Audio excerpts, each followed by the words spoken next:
Let's start with the headline of this episode.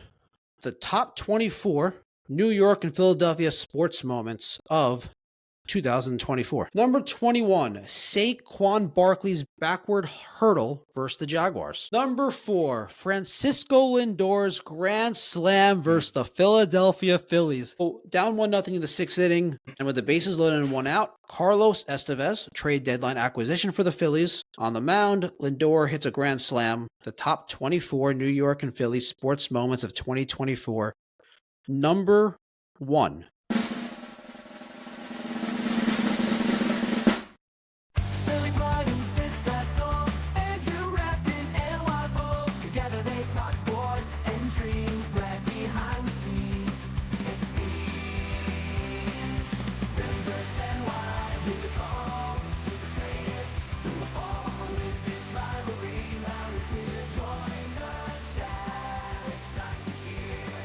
Sports and culture all in one. Catch the fire, feel the fun. Andrew Sistad, Brad unite. Philly and Y in the spotlight.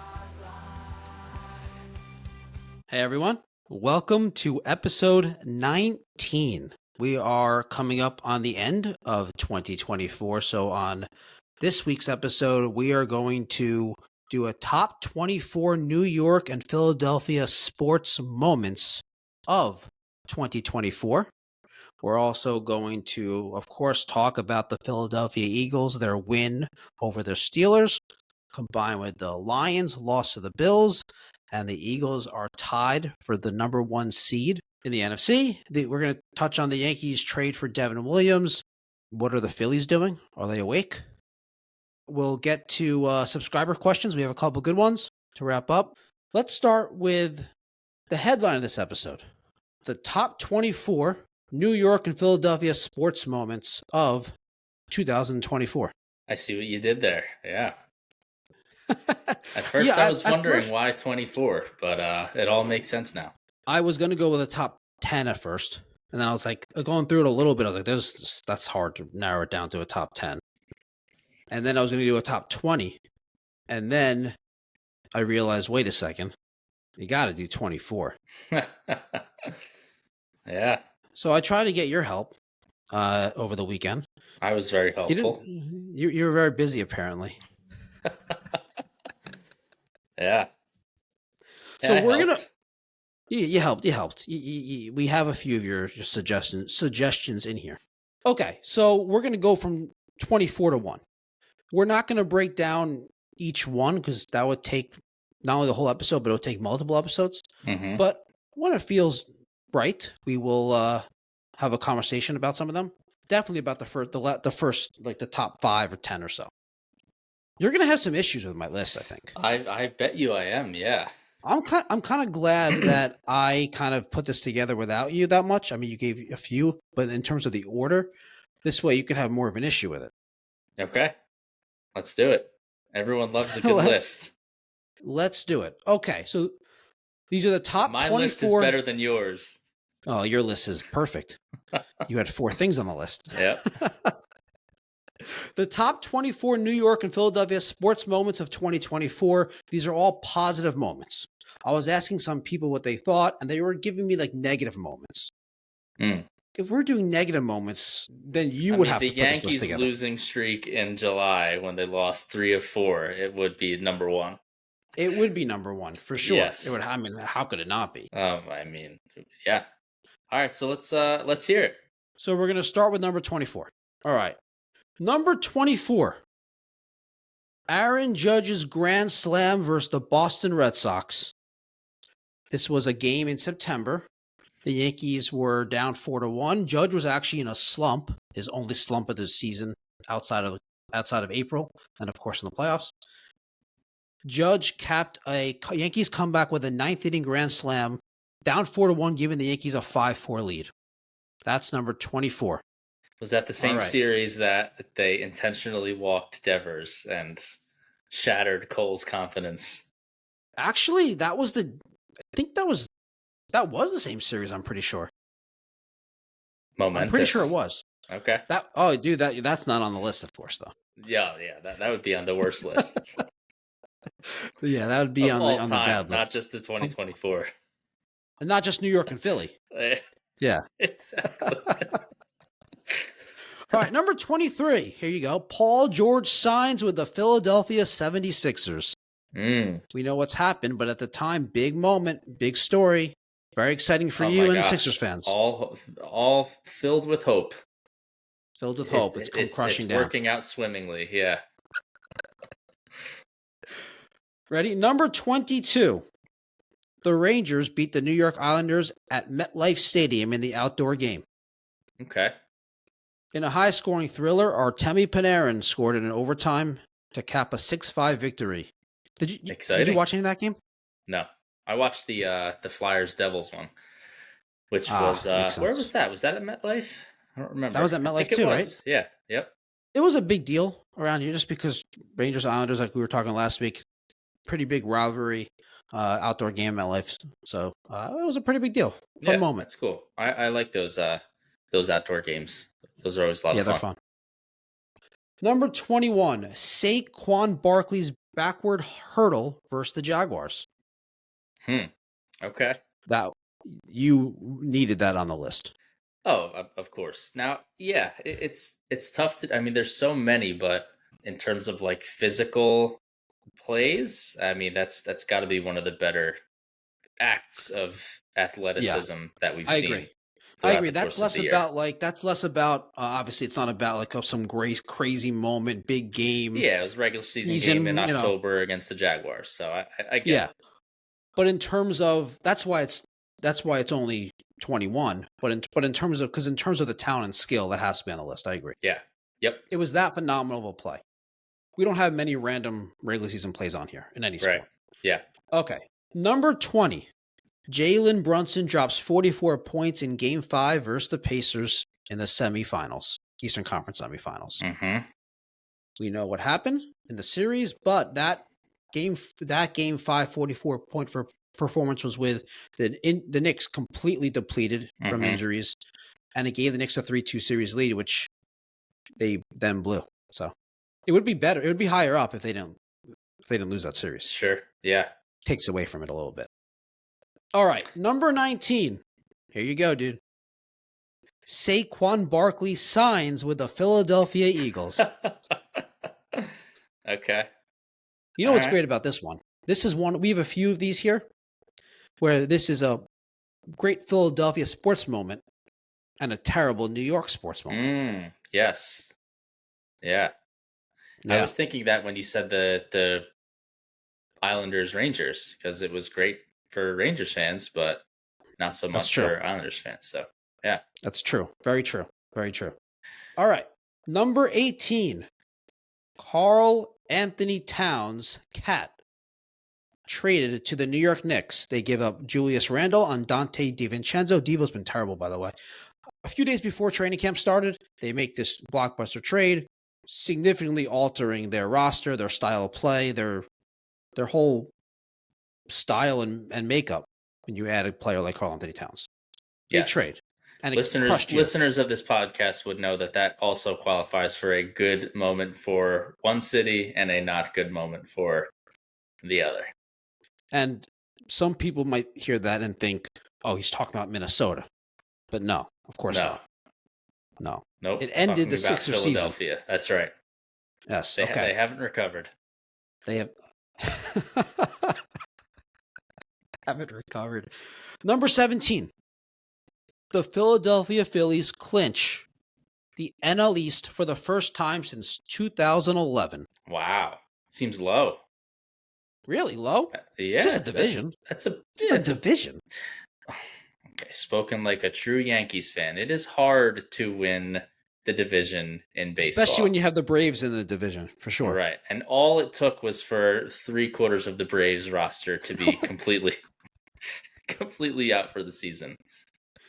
No, it's a major milestone. I'll give you that. I mean, it broke 13 years? That's 2011. Yeah, but it is a little bit tainted because of the Braves injuries. But yeah, I mean, anytime you could do it, it's not a common thing.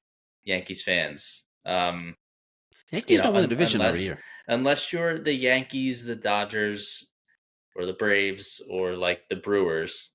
Yeah, it just doesn't happen that often. So You just named like half the division's baseball, though. I did not. But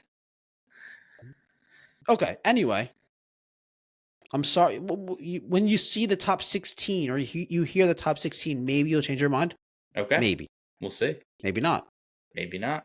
You've got a New I hope York you. bias, but we'll see. Oh, for sure, New York bias here. The New Number York 6. Jets. Oh, okay. Go. Oh, the Jets and the Giants. I'm going to give it away. Not on the list. Oh, come on, man. I'm going to give it away. We're not Come doing on. bad moments. We're not doing bad moments. Okay.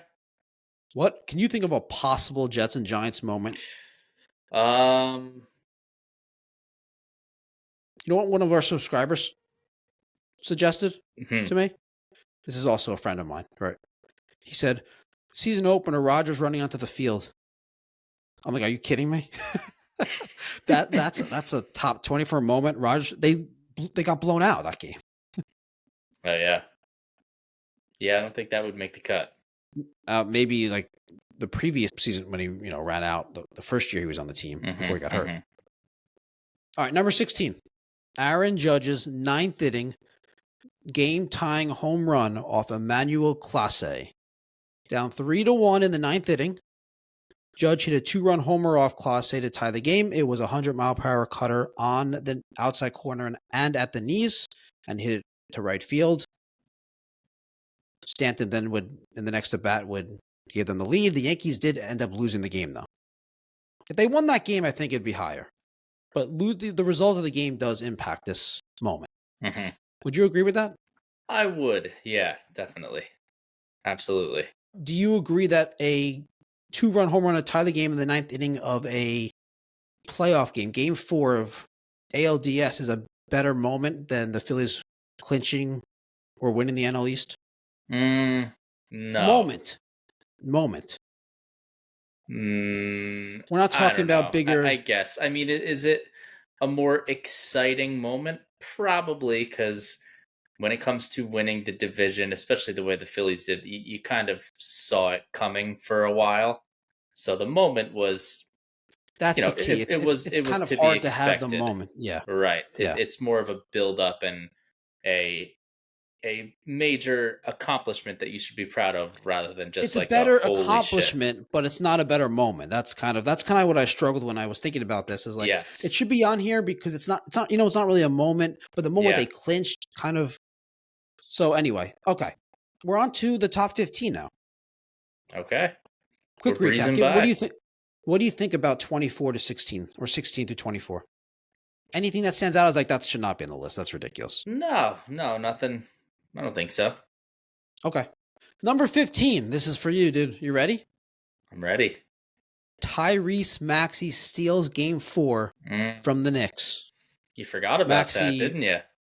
I did forget about it until you told me about it this morning. Maxey erupted in the 4th quarter. In the last 3 or 4 minutes, had that, was it 25-foot shot? Yeah. And then the one, well, he had the and one. Which was insane with like 30 seconds left. And then, maybe, what is it, like 6 or 7 seconds left? He hit more than 25 feet. He was like halfway between 30? the arc and the logo. Yeah, he was far out there.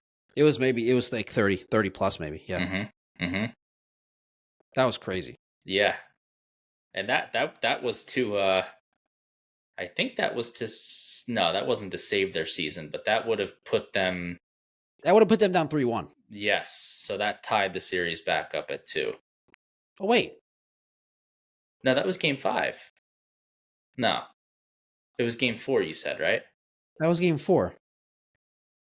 The Knicks were up 2-1. No, it couldn't have been game 4 because the Knicks had home court. Yeah. I have the wrong game. So it was game 5. It had to be game 5 and then it was an elimination game. Yeah, it was game 5. Yeah. I was wrong. Knicks were up 3-1. So that was game 5. That forced it back to Philly for game 6. And then Sixers blew a 20-point lead in game 6. So Maxey steals game 5 from the Knicks. So bump it up a couple spots, man. Now it's an elimination game. But we're inside the top 15 now. I don't know about if it deserves to be bumped up because they did lose a series 4 games to 2. Yeah. Yep.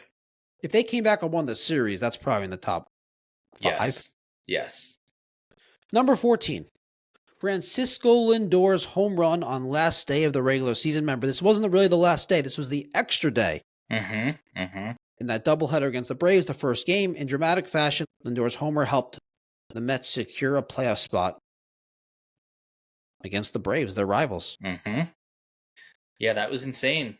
That was really wild. It was a very good moment if you're a Mets fan. That was one of those that was not so good for the Phillies, but especially with the way that was more. I mean, I don't know. That's more of a you thing than it is a Philadelphia thing. Having an issue with that because the Braves did lose that game. Either way, they were going to both make the playoffs. Whoever won that first game was then going to lose the second game because they weren't going to play their players. Yeah. It was a lose-lose for Philadelphia if you didn't want both of them to make the playoffs. Well, what else is new? What else is new? All they do is lose. That's right. All right, number 13. Speaking of Philadelphia and not losing, this current week, Sunday, week 15 of the NFL season, the Eagles move into a tie for the number 1 seed in the NFC. They beat the Steelers while the Lions lose to the Bills, creating a 3-game sprint to the NFC's top seed. And if the Vikings win, they're playing right now as we're recording this, it will be a 3-way tie atop the NFC. But anyway, big moment, huge win. Huge win. I don't know if I this is the first one that I'm actually going to be contentious Too high with. up?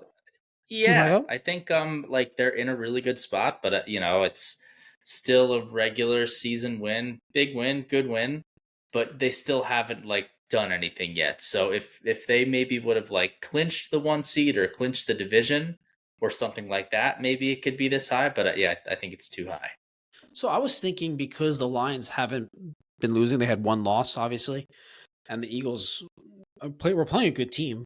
Okay. And what I really liked about it was they were both playing at the same time. They both had that 425 slot. Now, I know you didn't watch it at 425. You had it DVR'd, right?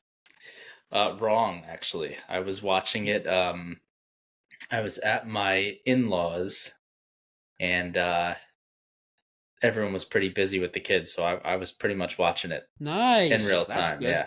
Yeah. You should do that every Sunday. Yeah, right.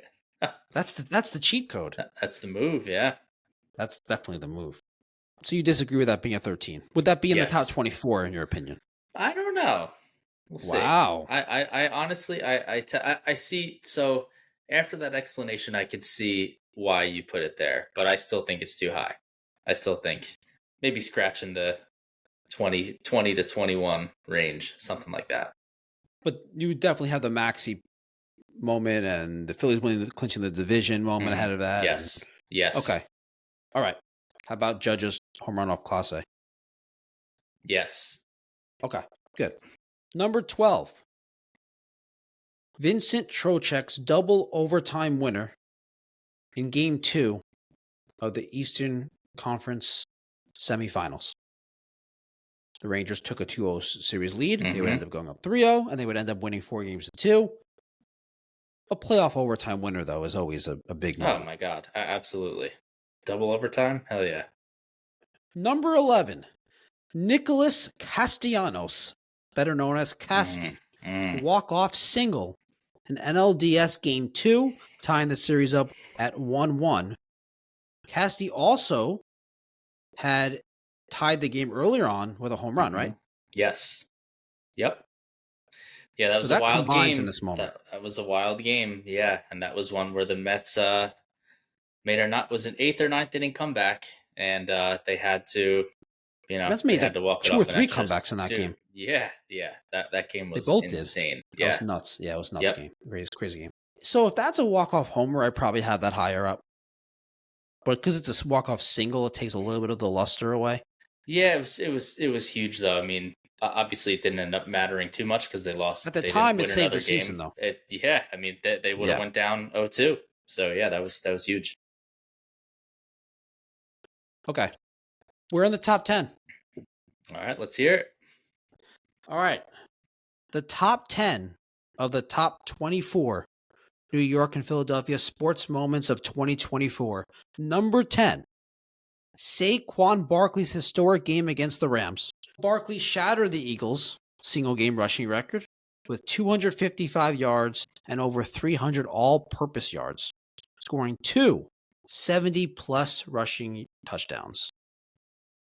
Pretty crazy. Amazing. Absolutely incredible. Not a moment, but it counts for this. We had to count it. Yeah, I think it's kind of a moment. I mean, it's something that will certainly be etched in the memories of Eagles fans forevermore. And Giants fans. Yeah, true that. Crazy game. I had to be here. You're good with it in the top 10? Yeah, definitely. Potentially higher up? We'll see. I mean, it breaks the franchise's record. I mean, it's pretty incredible, and he dominated. It's a moment. It's a legendary game. It's a legendary performance by a legendary player, and everything in that game was on display. So, like the ability to run between the tackles, the burst, the agility, the strength. Even in the passing game, was catching balls, like everything was on full display with Saquon that day. So definitely something that we will remember for a really long time. Absolutely. Number 9, Anthony Volpe's Game 4 World Series Grand Slam. Now, the Yankees were down 2-1 in the third inning, facing elimination. Volpe hits a grand slam to turn the tide in the game. Yankees end up winning Game 4, fighting off elimination. I think this is an awesome moment. The moment would be higher up. This could be in the top 1 conversation if the Yankees weren't down 3-0 in the series and then didn't lose in Game 5. Totally. Yeah. Down 3-0, lose that moment. It really... Definitely. Yeah. I agree with that logic, for sure. If that was... What if they came back and won this series, hypothetically? Would that be in the top 3 at least, that moment?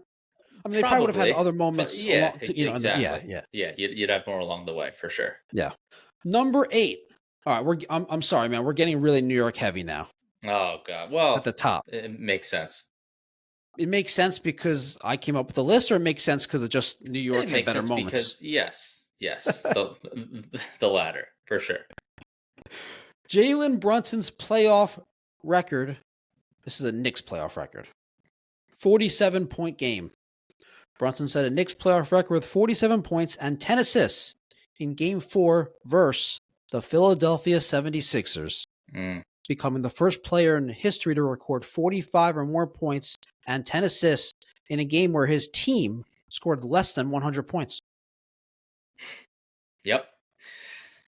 Yeah, that sucked. I remember that all too well. It was a Sunday. It was the Sunday afternoon showcase. I was here with my brother. We were watching that game, and it was a really good game. And it was one of those instances where I think Nick Nurse even said this at some point during the series. It was like, yeah, whatever we're doing is not working. So, like, we can try to double him. He's just going to find the open guy who in that case was, I think it was after that game.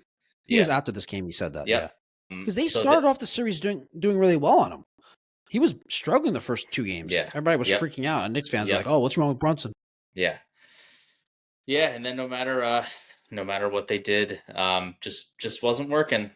And that essentially ended the season, I thought, until, Maxey had the Game 5 and prolonged the inevitable. But yeah, that one, felt like the season. My joke is the season's over every time something bad happens. But not your joke, your feeling. That really felt like the dagger. Yep. All right, you're good with that at number 8 or in that area. Yeah. All right, number 7. Here you go. I struggled with where to put this one because this was a regular season moment or a regular season situation, but this doesn't happen that often. Joel Embiid scores 70 points. Yeah, I think it's a little high. I think it's really just because it's regular season game. He didn't end up having like that. It's not like it was an MVP season for him or anything like that. But he's 70 points, 18 rebounds, 5 assists. Yeah, I mean he I mean, dominated.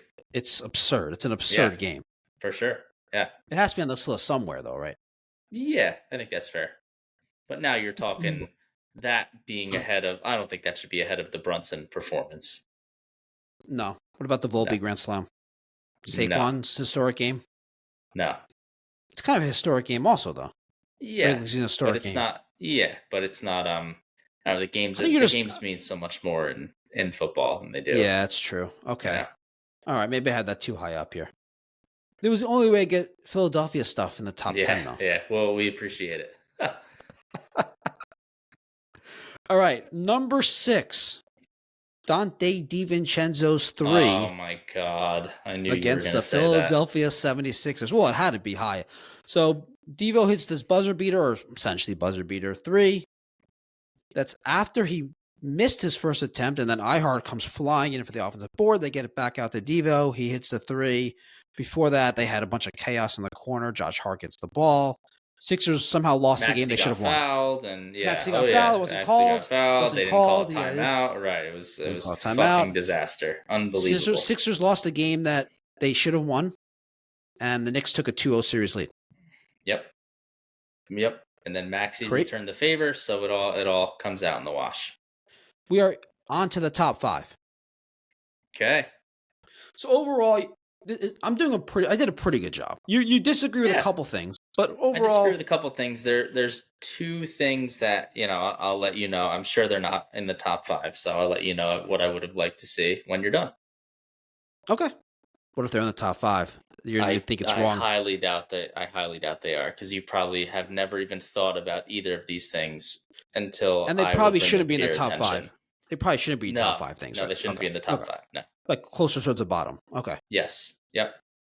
But you're good with the Devo play at 6 in that area? No, obviously we know how upset you are about it. How annoyed you are about it, but it's definitely deserving, right? Sure. Yes. Okay, number 5, Pete Alonso's game-tying home run off new Yankee Devin Williams with a wild card round tied 1-1. The Brewers had a 2-run lead in the 9th inning, 3 outs away. Elite star closer Devin Williams on the mound. The game would send the Brewers to the next round and eliminate the Mets, but Pete Alonso, an opposite field 2-run home run after struggling throughout most of the season in his contract year and in the first 2 games of the series. I mean, the first 2 games of the series. Mm-hmm. Yeah, that was pretty epic, man. I can't stand that guy, but that was incredible. I was actually listening on the radio during that. Pretty incredible. All right. You ready for number 4? I'm ready. Number 4, Francisco Lindor's grand slam versus the Philadelphia Phillies. It's amazing how many of these moments are like actually. Yeah. I didn't even have to fabricate dude, this. It's not. You are not wrong at all. That's just what happened. It just happened to be the Mets and the Phillies played in the NLDS. It just happened to be the Knicks and the Sixers played in the quarterfinals of the Eastern Conference playoffs. Crazy. Yeah. So down 1-0 in the 6th inning. That game, the Mets had squandered so many scoring chances. Mm-hmm. And with the bases loaded and 1 out, Carlos Estevez, trade deadline acquisition for the Phillies. On the mound, Lindor hits a grand slam. This was game 4. And Mets ended up winning that game. That cemented the win, though. It was over after that. Yeah, that was a super frustrating game. And I recall you saying that you were just waiting for that to happen. You knew something was coming. Yep, yeah. You knew something was going to happen. I mean, the Phillies just their at-bats were totally lifeless. And like you said, the Mets had squandered opportunity after opportunity. They were knocking on the door the whole game. And you knew they were going to break through at some point. It was almost like you almost kind of laugh at that point, because it's just, okay. Yeah, this makes sense. Part of me though, like, I get to the point where I don't want to watch anymore. So I'm just like, okay, like good. Just put me out of my misery. Yeah, like just end it already. Just end it. Yeah, please. But we're good with that. Yeah, totally. Should be ahead of the Pete Alonso homer, right? Yeah. Yep. Later on in the playoffs. Mm-hmm. All right. For you hockey fans representing the shirt I'm wearing, Chris Kreider's hat trick that sent the Rangers to the Eastern Conference Finals. In Game 6 of the second round against the Carolina Hurricanes, the Rangers were seemingly on their way to blowing a 3-0 series lead. Down 2 goals in Game 6. In the third period, Kreider took over, scored a natural hat trick, scoring 3 straight goals and propelling the Rangers to the conference finals, which, they ended up losing. Anyway, that was really an amazing moment. I was watching that game, and they already had lost 2 in a row. They were getting dominated, and I thought this was going to Game 7. And out of nowhere, Kreider scored the first one, got some momentum, he scored the second one, and then I was just laughing when he scored the third one. It was crazy. Yeah, I remember you were emotional after that game. You were crying and so proud, and I was very emotional during that game, though. I had a big cup of coffee in me. It was all right. Yeah, it was. You needed the joint after that one to calm down. Oh yeah, for sure. Yeah. No, that was the after game blunt. Yes. Oh, yeah. Okay. The joint's not enough after that. Yeah. No. All right, we're on to the top 2. Okay. Top 24 New York and Philadelphia sports moments of 2024. Number 2, Juan Soto's 3-run home run to send the Yankees to the World Series. So he hits this 3-run home run in the top of the 10th inning with the game tied 2-2. Runners on first and second, 2 outs off Hunter Gaddis. That at bat was incredible. I mean, that is a plate appearance and a bat that would have lived in Yankees lore forever. Would have. Yeah, I thought that was going to be your number 1. Pretty epic. I was going back and forth of that being my number 1 and my actual number 1. I think number 1, there might be some recency bias. But anyway, the top 24 New York and Philly sports moments of 2024. Number 1.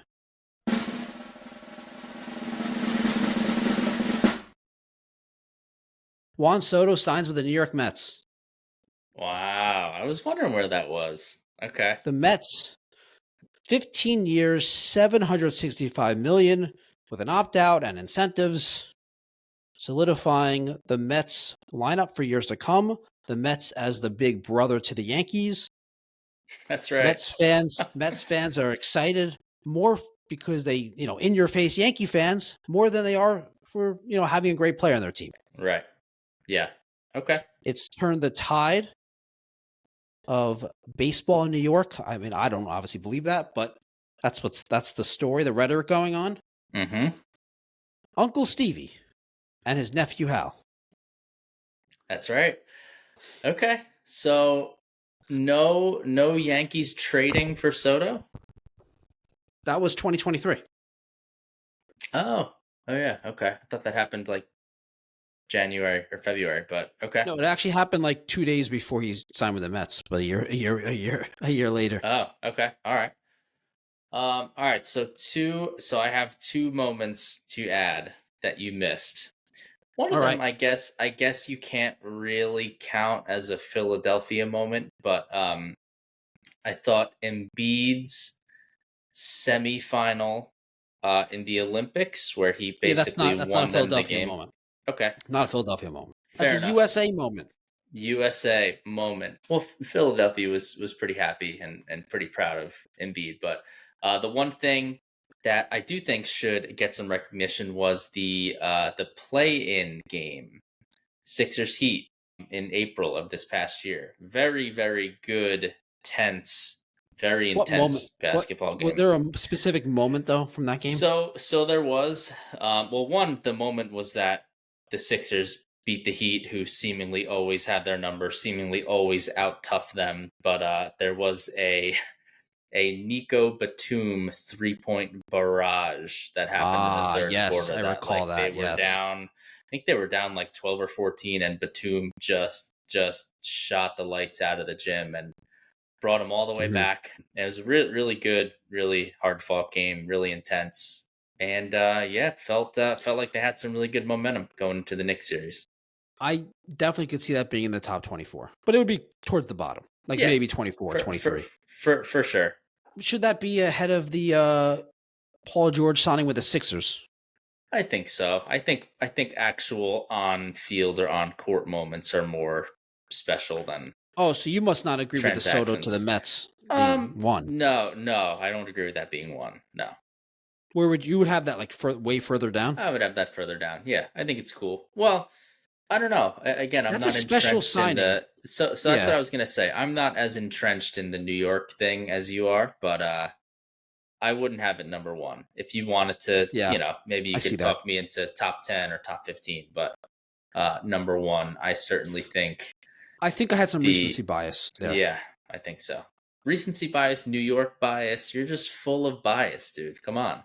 But Be not Yankee bias objective. apparently. Not Yankee bias apparently because I have a lot of Met stuff here and a lot well, of the Yankees, I mean, should be ashamed of themselves. I mean, come on. All they I should did have was sign as Max you know Fried. what? The fact that I'm a Yankee fan and I even put Yankee stuff on this list, I should be ashamed. Yeah, you're Yeah. right. You're right. The number All right. one moment will be when they fire Aaron Boone. Cashman. Yeah, that's right. Yeah. I couple of things that I thought of having some people suggested it. So Mikal Bridges trade, I couldn't get it in the top 24. Yeah. Mm-hmm. I was trying to figure out how to get Stanton in here because he had this crazy playoff run. So I thought about putting in, I had it as just the Stanton's playoff run. But then I ended up taking it out because I just feel like it's just really changing like the moment just to get Stanton in here. Yeah. Because I don't think there was one specific moment that was, I think there was, there was a couple homers I could have put him into this top 24, but I think it was just his overall playoff run that was incredible. I just didn't consider it enough of a moment. I mean, the moment, unfortunately, the moment that sticks out to him is him getting thrown out at home. In whatever series that was. What was that? Was that the World Series? I can't remember. He gets thrown at home all the time. I don't even remember but which game. that one, I think it was It in the happened World multiple Series. times in the playoffs. It happened. I think it was. I don't remember which game. Yeah, but yes, it happened in the world. It happened twice in the playoffs. Yeah. So that's the top 24 New York and Philadelphia sports moments of 2024. Love it. Good list. Thank you. Good additions. You're welcome. All right. Philadelphia Eagles. We touched on this in my top 24. But Eagles win 27-13. Take over the number one seed now. I know not technically because the Lions have the better conference record. They win the tiebreaker. A 27-13 win while the Lions lose a shootout to the Bills, and the Eagles find themselves tied for first in the NFC. Yeah. So what do you think? You want to talk about the game or like big picture, number one seed kind of stuff? Or did anything stand out about the game to you? Because I watched the first half and that's it, and then the Knicks game started. Okay. Yeah, a lot stood out. A lot stood out during that game to me. The overall overarching theme is that just like what I said when they beat the Ravens a couple weeks ago, is they took the team who is known for being physical and will beat the shit out of you, and they pushed them around for 3 hours. They controlled almost every aspect of that game from the jump, and everything, all of the complaints, all of the stuff that you might have had concerns about going into the game were totally alleviated. One of their big things, they start so slow. They can never score in the first quarter. They put up 10 first quarter points relatively easily, and they had 2 turnovers in the first quarter that were bad, like bad turnovers. The passing game. So the passing game was much maligned last week. You know, the national media is trying to create a story of AJ Brown and he hates Jalen Hurts and they can't throw the ball. And I mean, Hurts was incredibly efficient. He was accurate. He was throwing the ball downfield. He had 6 passes of 20 plus yards. He had another 3 passes of 16 plus yards. So he was throwing it deep. He was smart with the football. He had excellent decision making. He was hitting guys in stride. The fumble that he had wasn't like a sack fumble. It was him trying to make a play, and Watt punched the ball out. He also has a broken finger on his non-throwing hand, so I'm sure that didn't help with ball security. But he was just awesome. He made some plays with his legs when he needed to. The defense is still just playing at an elite level. These guys are all over the field. Jalen Carter is still just a menace. He's wrecking games, and they're just really tough. One more thing before I want to get to a little bit more of an overarching theme, but the final drive of the game. So Steelers get the ball. Um, they punt. It's like a 4th and 7, kind of near midfield. They're down by 2 touchdowns. They punt the ball. The Eagles get the ball back at their own 3-yard line with 10 minutes and 29 seconds left on the clock. And they don't give the ball back to the Steelers. They put together a masterful 21 play drive and ice out the clock of 10 and a half minutes to end the game. Like, that is bonkers, dude. And the drive was amazing. It was masterful. They were converting 3rd downs. They converted a 4th down in there. Like, again, Hurts sitting in the pocket, making good decisions, playmakers making plays. One of the big things that we wanted to see is, hey, what are they going to do when Saquon doesn't have 150 yards rushing? It's like, can they win? Can they throw the ball? Can they be explosive? And all of those questions were answered yesterday. So I feel very, very encouraged. I feel like they could really play with anybody. And I think they're that of the contenders, I don't know, man. Like, you see the Bills and the Lions, obviously both really good teams, but like they don't have a defense. Like, either of No, those the Eagles teams, have a they much better defense. Well, much better the Lions are defense. injured, and the Eagles, the Eagles defense is, really good, and those teams don't have a good defense. For sure. So that and that plays a huge role into it. Is just health right now. The Eagles, that they did suffer a couple injuries, hopefully nothing serious yesterday, but yeah, these teams just they seem to both the Bills and I'll just say the Lions specifically, because the Bills are obviously the other conference, but like the Lions, they kind of, it looks like they need to play with a lead. Like, once you get a lead on them, they can't play their style of football. They want to get a lead. They want to, they want to pin their ears back and go get the quarterback. And when they are down, it doesn't seem to be the right formula for them. And also, like, their coach, I'm sorry, their coach is like stupid. He's really aggressive. I get it, but like, what Dan are you Campbell. doing, dude? Yes, he Yeah. onside kicks the ball. I don't know. Very aggressive. Yeah. It was just insane, like insane. And I get mad at the decisions, Sirianni makes, but this is just like, I get it. You want to be aggressive. I get it. You have confidence in your guys, but I don't know. I thought that was a really stupid decision, but So yeah, I mean, so let's talk big picture then, because you're Sure. already getting into it. So one more thing I want to say about the team. I think that the team has a different attitude, different tenacity this year that they just didn't have last year. I remember last year that it wasn't that big of a deal at the time. I remember they talked about it last year, that the game that started their collapse. So the Eagles were 10-1 last year. They had just beaten the Buffalo Bills at home in like a crazy, thrilling comeback fashion to go 10-1. The week after that, the San Francisco 49ers came to Philadelphia and just pushed them around and totally embarrassed them. And that is what started their downward spiral, was that game. I remember they talked a little bit about it. Like, before the game started, there was a Eagles defense was like in a huddle.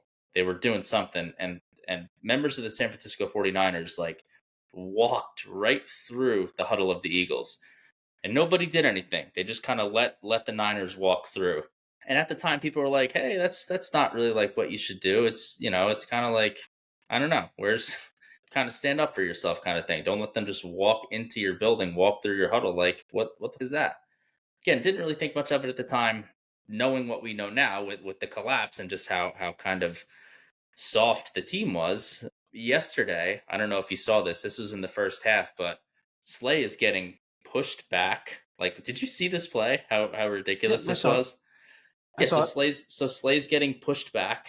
This guy is just driving him back and driving him back. Like, he was initially making a block for the ball carrier. and he just kept driving Slay back and driving him back and driving him back to the point where he drove him through the end zone, out of the back of the goal line, and into the stands, basically. So he was just being an asshole. And everybody came up and they started a fight with the guy. And I thought that was huge because you're not going to push our guy around, man. Like, this is our house.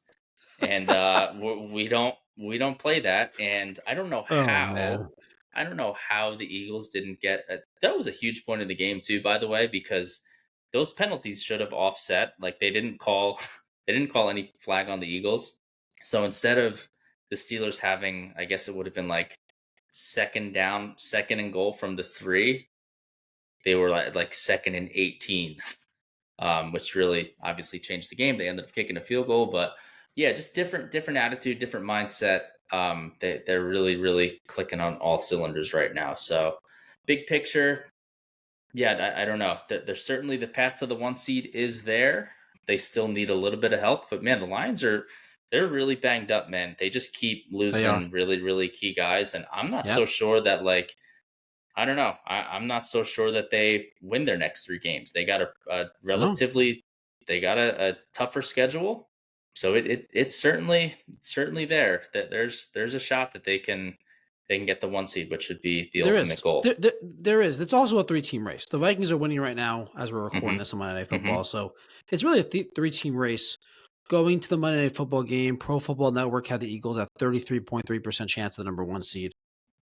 Okay. The Lions at like 42%, and the Vikings like 20%, something like that. Okay. Makes sense. I mean, feels about right. But yeah, I think the important thing to note is the Vikings and Lions play each other week 18. Mm-hmm. Yeah. And the Eagles have Cowboys, Commanders, Giants. They have the NFC East. Mm-hmm. Which, I mean, they should win all 3. Commanders are a tough game. Yeah.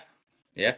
This week put them in a really, really good position to go get that 1 seed. If either they didn't win or the Lions won, the chances would be very, very low. Yeah. Definitely. Anything else on the Eagles? I don't think so, man. Just good. Cowboys good to see. next week? Good to see the passing game clicking. No, they're in Washington next week. Oh, they're in Washington. Sorry, yep. Yes. Got that mixed up. Cowboys the week after. I will be there at the Cowboys-Eagles game. Mm-hmm. And then the G-Men week 18. And you'll be there too. I will not be there. No. Oh, too bad. Yeah. All right. Eagles are fun. Jets and Giants we don't talk about. All right. Yankees trade for Devin Williams. So, you know what's funny, dude? Like, so when I know you're not like locked into every offseason thing that happens. Hot stove. When I text you this, is that sometimes the way you originally find out, or no? Do you usually hear about it sometimes? No, sometimes. Not all the time, but sometimes. Yeah, I mean, this is a great trade for the Yankees. I mean, they traded essentially their 7th starter for and a solid prospect, light hitting prospect for arguably the best relief pitcher in baseball, but in the conversation for the best relievers in baseball. Actually, dude, 2020 to 2024, so the last 4 seasons. Now, 2020 wasn't a full season, so when I call 3.5 seasons, this is where Devin Williams ranks among qualified relief pitchers. Strikeouts per 9, 2nd. ERA, 2nd. Adjusted ERA, which is adjusted for ballpark and the league hitting environment, 2nd. Home runs per 9, 12th. Ooh. FIP, fielding independent pitching, 3rd. FWAR, 2nd. WHIP, 8th. Batting average against, 1st. So. Jesus Christ. Well, obviously he can't be that good if Cashman traded for him. I mean, that guy is an idiot. I mean, come on. Yeah. It's ridiculous, dude. It's so ridiculous. I mean, the Yankees always Cashman? Do this. No, they always do this, trade, dude. They always get all these. They get this elite talent for like nothing, and I'm sick. Don't give me a prospect, like you said. This, what they trade Cortez, who was would never even see their. He was their 7th starter after getting free. So they essentially traded a roster spot for this guy because They traded Nestor was now, never gonna see the field. but yeah, and I that's why it makes great sense for the Yankees. But from the Right, Brewers, exactly. from the Brewers' perspective, though, you don't care where that guy is on the Yankees starting rotation. You care about his value to your team. Now, Devin Williams is on the last year of his rookie contract. So is Nestor. They're both due approximately around $8 million in arbitration, so it's a wash. And then Caleb Durbin is potentially going to be a starting infielder for the Brewers. There's some value in that. Now, could they have gotten more? I don't know. There's not that much trade value in 1 year of a relief pitcher, though. Well, they'll resign him, I'm sure. I'm not sure about that. Okay. They might not want to. Well, we'll see. Yeah, you're right. Maybe he can't handle New York, and he ends up having a bad season. Nice trade for the Yankees. They have a lot of work to do still. I mean, Milwaukee. That brings us to Anyone can pitch in Milwaukee. Yeah. Can he handle the pinstripes? Oh my god! Speaking of the Yankees, imagine what? I was gonna say, imagine if he gave up that home run to Alonso in the Bronx, dude. Oh my god! Oh man. boy! Imagine he gives up that home run to Soto in the World Dude, Series. they would ask him so many questions at his locker, dude. It would be insane. Yeah, the extra reporters, they would ask a lot of questions. That's right. They don't ask questions in Milwaukee. No. Yankees have a Just lot more to happy do, to have though. a team up there. Yankees need a first baseman, they need an outfielder, they need a second baseman, a third baseman. Speaking of a lot to do, though, is Doug Dombrowski awake? What are the Phillies doing? How do you feel about their lack of movement? I feel pretty shitty about it on one hand, but I don't know. It's certainly disappointing. You would have liked to see them do something by now, but I don't know. Are they cooking up something really big? There hasn't really been a ton of reporting. I mean, they were linked very, very distantly, but they were in the Soto talks apparently. The reports were that they wanted the Crochet deal before the Red Sox scooped him up. But yeah, just not really a lot to go off of, not a lot of action. So yeah, the Red Sox gave up a lot. Basically, it's almost like the Red Sox lost out on Fried and then said, "Okay, let's just do what we have to do to make sure we get Crochet." right. They gave up high end prospects. So I don't know. I think the Phillies. I think if I was a Phillies fan, I'd be a little bit concerned because a lot of trades have happened, a lot of free agent signings have happened. There's still a lot of offseason to go. There's still the baseball offseason goes really slowly, so they'll do stuff. But the longer you go as a fan, the longer the team goes without doing anything, other than Jordan Romano, you start getting concerned. Mm-hmm. Yeah, totally. All right, so let's move on to. We're not going to mock New York fans on Twitter today. Apparently, Sistad says New York fans are just quiet these days. Yeah, they're apathetic right now. The Jets and Giants know that their season is over. And we're done with the Yankees fan about Soto. We're not going to keep doing that again. Exactly. That's kind of over and done with. Knicks fans are pretty happy right now, and that's really it, man. The Rangers are terrible, but okay. All right. Real quickly, I want to ask you something about the Sixers. We don't want to get into the Sixers too much. I just want to bring this up. So what's up with Embiid? So he got hit in the face and he has a sinus injury. He has a sinus fracture. He's been hit in the face 3 times now throughout his career and broken a bone, which is just kind of nuts. Just kind of nuts. It doesn't even happen. Who else gets their face broken? It's crazy. Dude, I don't know. Rip Hamilton. So sinus fracture.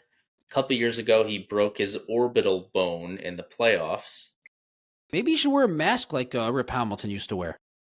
Maybe it's honestly probably not a bad idea. It's just how many times is it going to happen? But yeah, it's such a rare thing, and it just sucks. He'd finally been back. The Sixers actually had been playing a little bit better over the past week and a half or two, and then that happened and they lost. And then finally, game. and then the one good part of the season. Yep. Right. You got Jared McCain. Mm-hmm. Great rookie season. Torn meniscus. Torn meniscus, out indefinitely. How long do you think? Probably 2 months. Like 2-3 months. Yeah. Well, it's what Embiid had last year. Yeah. Yep. I assume he would Yep. heal quicker than Embiid, though. Yeah, probably. Yeah, so that sucks, man.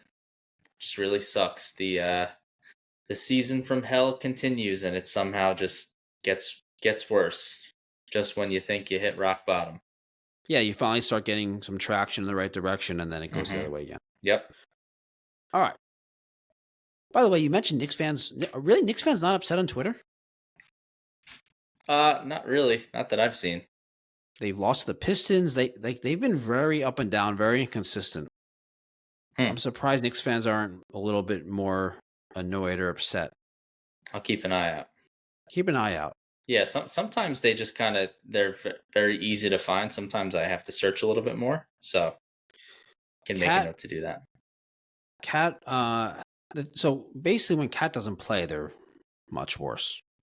Which is a lot different than when they had Randall. Randall don't play; they were fine. Right. The other night, Cat 22 points, 22 rebounds. He's actually leading the NBA in contested rebound percentage and in rebounds per game. That's okay. Remember, the last couple of years, he didn't have to be a main big rebounder because they had Gobert. Right. So now in this role where, I mean, he is like OG's playing the 4. He's the leading rebounder. Then Hart's the Knicks' second best rebounder. Right. He has to rebound. And he's doing he's really doing a good job on the boards. Yeah. I mean, that contested rebound percentage is impressive. Yeah. But they've been up and down. Bridges has been bad from 3, okay on defense, has been getting better. The Knicks and the depth's an issue. They've been up and down. They really haven't looked great. Everything that I've seen so far doesn't make me super confident that they're a legitimate championship contender. But it's early in the season still. There's 25 games in, and they're going to add depth. They're going to add a rotation player to the deadline. Plus, hopefully they'll get Mitch back. Are you really upset that they didn't win the NBA Cup, man? I know you must be beside yourself.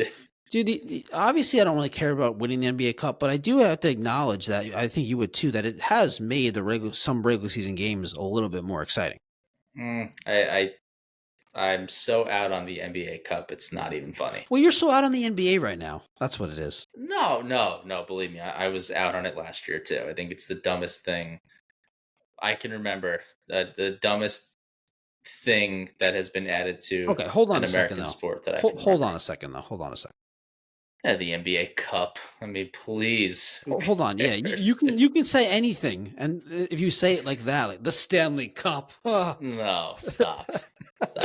Yeah, the NBA title. Oh. No. The mid-season cup, dude. Stop. Absolutely not. Hold on. Let's acknowledge something. The players and the teams treat it with a little bit more emphasis. You won't acknowledge that. I don't know. You really don't think so? I don't know. I think it's pretty clear that the games are played a little bit more intensely. Star players are more likely to play than sit it out, and the coaches play their key guys more minutes. Yeah, I guess so. From that, so are the games slightly more entertaining? Okay, yeah, sure, but okay. That's all I'm saying. Let's acknowledge that it's made some of those regular season games better. That's it. Okay, sure, but I think what makes basketball more entertaining is games with stakes. So, to me, they have no stakes. So no more than any regular season game, you're saying. Right. Well, even beyond that, like the semifinals of the NBA Cup and the final, no, it's dumb. I don't try to get me to care about the midseason cup, because you invented it last year. I think it's so ridiculous. It's so ridiculous. Everything in sport, this was all invented at some point. No, but at least the end of season stuff makes sense because it's we played this whole long season and it makes sense because this is what you've seen your whole life. No. Yes. It's the middle of the season. It's I'm not a big fan so dumb. of it either. I'm not against it. I think it's a good thing for the NBA. I'm just not excited. I don't really care about it that much. But I can still also acknowledge that the games are more intense. The players. Would you want them to hang a banner at Madison Square Garden if they won the NBA I don't Cup? really. Sure, I don't care. Oh gosh, I wouldn't okay. care about the championship banner either. I don't care about a banner. It's a flag. You're so lame, dude. A Come on. banner. Oh my God. Would you So wear ridiculous. Would you wear an Wait, NBA hold on a Cup? second. Would you wear a 2024 NBA Cup champion New York Knicks t-shirt? You know, as soon as the Would I wear it? Yes. Would I yes, buy it? No. as soon as as soon as the like right after the Super Bowl, they'll have like those pre-filmed ads like saying, "Oh, the Tampa Bay Buccaneers just won the Super Bowl," and like you could buy the championship merch. You know what I'm talking about? Yeah, of course. Yes. So do you think that they do that at the end of the NBA Cup, where I do think. Fanatics like I has think they this do. has this ad? I think they do that. They say the Houston Rockets have won the NBA Cup. Get your NBA Cup gear here. Get your NBA Cup video on sale now. Yeah, yeah. Yeah, get the video yearbook for the cup. You know, they valiantly played in group play. They beat the Milwaukee Bucks in group play, and they advanced. You don't Come like on. it. You don't like it. It's enough. Okay. I actually like not You hate it. Not You that I hate don't it. like it. I hate it. Okay. I don't know why I you're feel bothered very that much. Like, okay. Cause it's dumb. Cause it's just dumb. That's why. Like it's stupid. It's dumb. Don't. It's dumb. Good reason. It's dumb. It's just dumb. It is. It's ridiculous. And you know why they do it? Do you know why they do it? Money? Ratings? Sure, in a sense. No, maybe. But do you know what other league does that? It's like a soccer thing, right? Yes. And Adam So Silver that's tries not why to they make. do it. It's where they got the idea from. No, I think that this commissioner wishes that the NBA was soccer. Oh, you're just making stuff up. I think it's true. Yeah. What makes you say that? What makes you think that? Because he loves soccer. Because why else would you instill the mid-season tournament? Other than you're trying to get it to be like European gave you soccer reasons, to get ratings to make the regular season games more interesting and more exciting because it's a long season and people don't care as much. Nobody cares. No, but people do care. Nobody you don't cares. care. Nobody cares. You don't care. People do care. You don't know people that care? No, I don't. I know a lot of people that care. No, you don't. Yeah, I do. I'm making on. it up. I'm making it up. Sure. All All right. Subscriber questions. right. Do you like the ones I sent you? Yeah, I like that. I mean, the second one's not really a question, but the first one I think is good. The second one's a question. And I'm going to start out with the second question. You seem to criticize the second. It's not much of a question. It's absolutely a question. And it's a question for you more than me. All right, read it. At Cheryl Daff. The first episode I watched of your pod was the Fly Eagles Fly one. Are you going to do more episodes only on the Eagles? Okay. All right. So it is a question.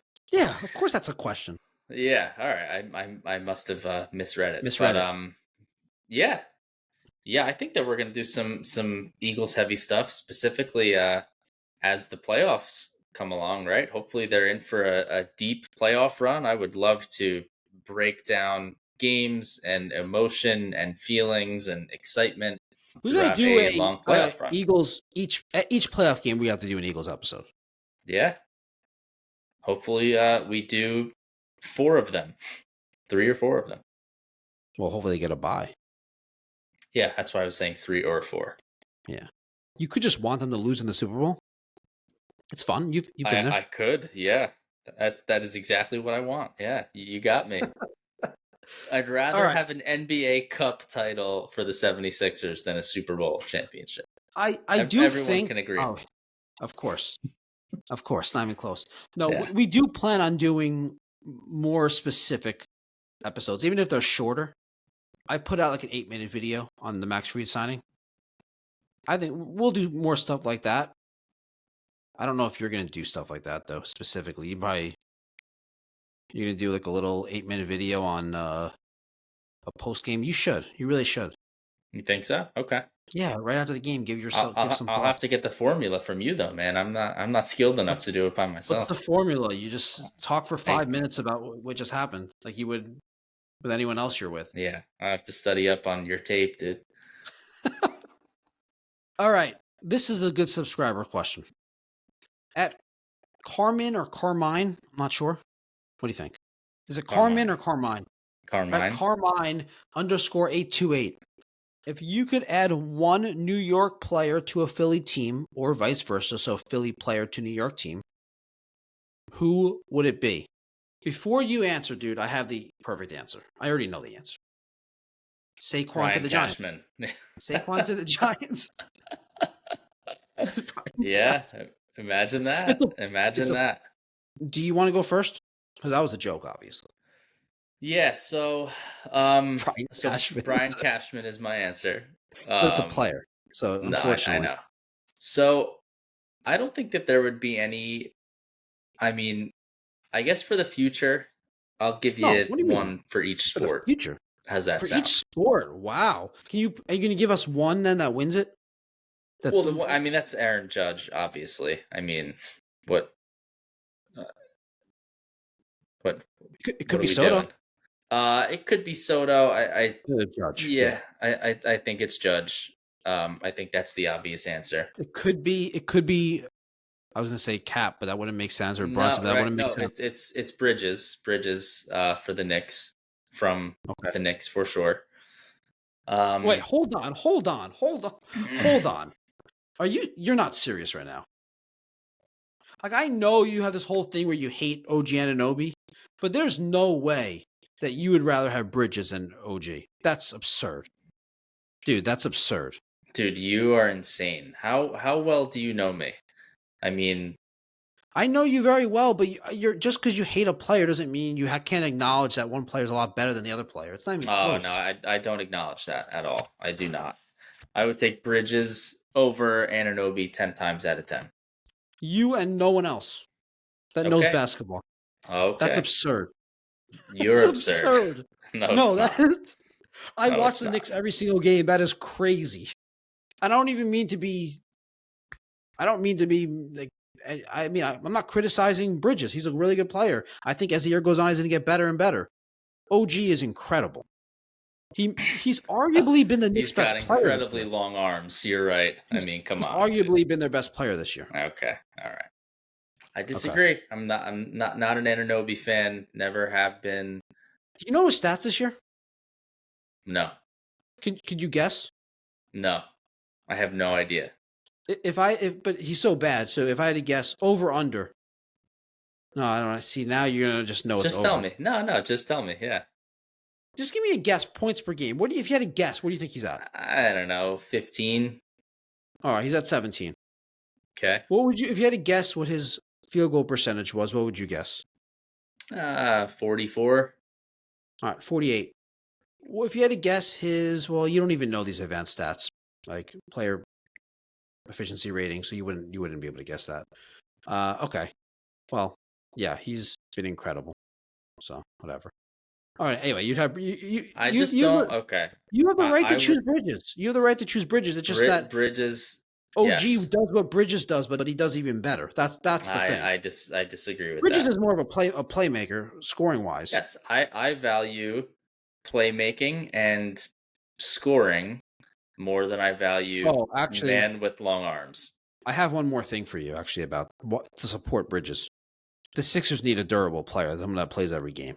That's right. So that would be the one pro for Bridges in this. Anyway, okay. Mm. So for the Sixers, you would choose Bridges.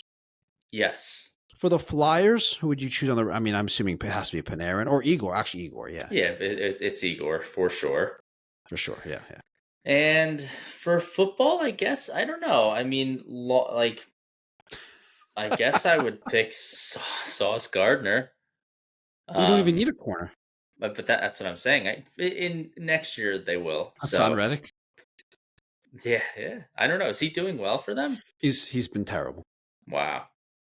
Yeah, that was maybe Brian Burns, I guess. I don't know. Dexter Lawrence. You can It's a never tough have too one. many. Can never Because have too. because the good players that the Jets have are the positions that the Eagles are set at. Right. And But I mean, you can never have too many good defensive linemen, I feel, or like corners. So yeah, it's true. I mean, Sauce would probably be their best corner anyway. So maybe it's arguable. He hasn't been as good this year. So is he better than Quinyon Mitchell, dude? You'll have to look that up. Yeah, I don't know. I will have to look that up actually. But just in terms of like PFF grades, I have no idea. But Sauce's first 2 years, he's like had the best PFF grade for any corner in the league his first 2 years. You don't have to look it up right now. Just curious. I mean, throughout your travels. Why would we not look it up right now? Overall grade is 74.9. That's 24th out of 216 corners. Who is that? Quinyon Mitchell. Oh God, that sucks. I mean, 24th. We thought he was locked down, man. I mean, that's pretty good. I mean, that's number one corner. That's Sauce Gardner, who's taken a step back this year. Oh wow, yeah, huge step back. 69.7. That's 54th. Wow, that's bad. He hasn't been that good. I'm not surprised by that. Or actually, you know what? No. I was gonna say like one of these wide receivers, man. You could use a third wide receiver. That's what I'm saying. Yeah. Who would you, if you had to choose one receiver between the Giants and Jets? Neighbors, Garrett Wilson. That's close. Neighbors. Yeah, probably Neighbors. And then Judge, and Judge would be your answer to the question. Yes. So you gave an expanded answer. So I guess now I have to give an expanded answer. Overall, it's Judge though. Easily. Yes. Right. Yes. That's funny because my easy first answer is Bryce Harper. Yankees need a first baseman. They need a lefty. So they need another star in the lineup, preferably a lefty. Perfect. Yep. I mean, that would be an amazing Soto replacement. Can we do that? Let's just swap them with right. They'll give us like exactly LeMahieu and a prospect, and they'll get him. Cash considerations. Cashman considerations. Yeah. So my answer to the question is Bryce Harper, but I'll give an expanded answer like you did. So obviously Bryce Harper for the Yankees. For the Jets, I mean, I guess it has to be Jalen Hurts. Wow. Okay. I mean, who else would it be? Jalen Carter. What is that going to do really for the Jets? Jalen Carter, Zach Bond, AJ Brown. They have Garrett Wilson and Devon. I mean, like Goddard, they have really good receivers. Goddard would be a good one. Goddard would be a good one, but I would still choose Jalen Hurts. Lane Johnson. Lane Johnson would be a good one too. But no, I think Jalen Hurts is the answer. Okay. For the Knicks, I don't want anyone on the Sixers. I know, right? Seriously. I guess give me Tyrese Maxey. Let him play my backup point guard and then be the playmaker, ball handler when Brunson's on the bench. I don't know. I don't really want anyone.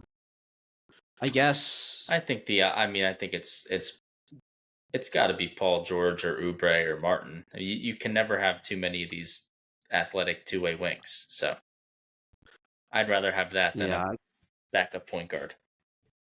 I don't know if Paul. I don't know. I guess Paul George. I guess. I mean, Paul George definitely don't want a game right now. Yeah, it would have to be Paul George. I agree. And then the Rangers. Who do I want? I don't. I guess I'll take Mitchkov. Tough call, man. I don't know. Sure about that? So that's it. Is this our last one of the year? We have another one coming out. We already recorded it. Yeah, but I meant for recording. This is it. Wow. Thank you for tuning in. Give us a like, subscribe, comment below. We'll see you next week. Together they talk sports and dreams right behind the scenes. It seems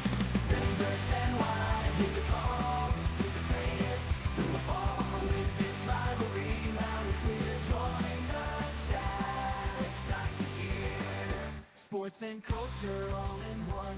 Catch the fire, feel the fun. Andrew, Sis, that Brad unite. Philly and Y in the spotlight.